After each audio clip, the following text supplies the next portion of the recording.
Welcome to today's episode of Monsoon Illnesses, where we are talking about food and waterborne illnesses. You know how your mom is always telling you कि ये बारिश का season कोई season नहीं होता बाहर खाने का, पेट खराब हो जाएगा, बीमार पड़ोगे, कच्चे कच्चे ये सैलेड और जूस खाते रहते हो कीटो के नाम पे, पेट बिगड़ जाएगा, समझते नहीं हो तुम. पिछले ही हफ्ते मैंने देखा था वो दूधी का जूस पी के कोई 10-15 लोग बीमार पड़ गए थे, पता है तुम्हें? And she's right, you know.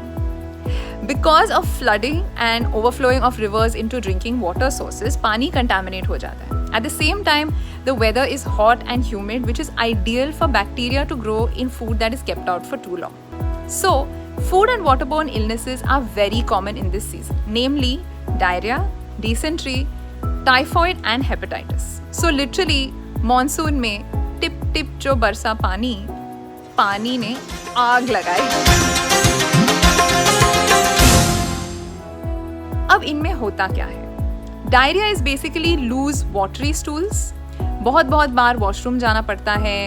You feel very dehydrated, so you have to keep hydrating yourself either with oral or IV fluids.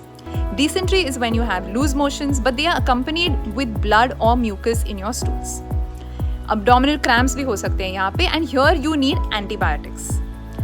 Typhoid, you'll have high fever, loose motions, abdominal pain or mild rash sometimes. This requires hospital admission and IV antibiotics. Hepatitis. Most people usually call this jaundice.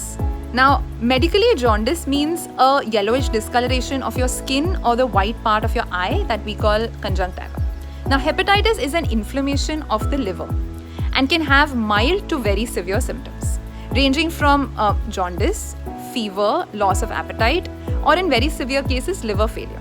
Now, if you see these symptoms, you need to see a doctor immediately, alright?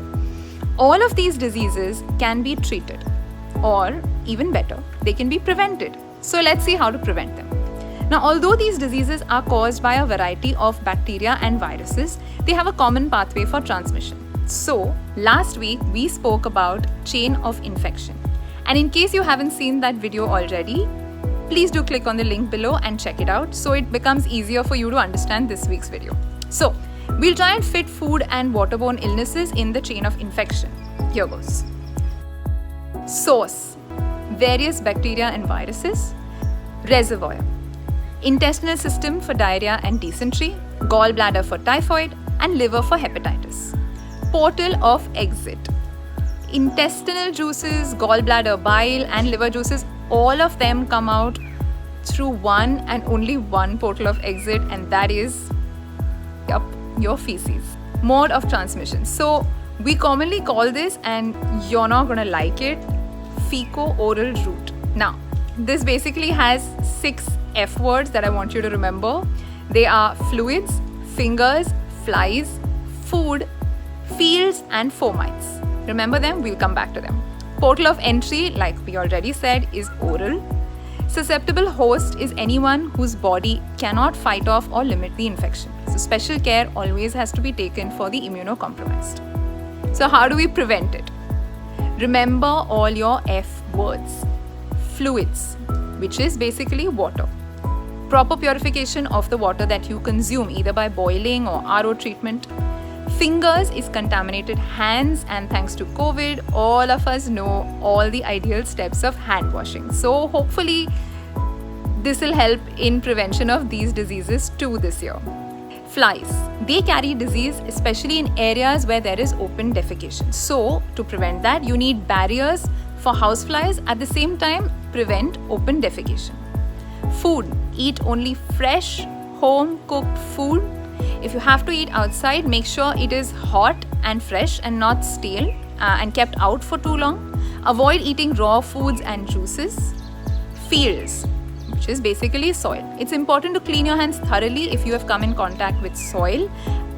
The guys who are gardening through this lockdown and quarantine, I'm looking at you.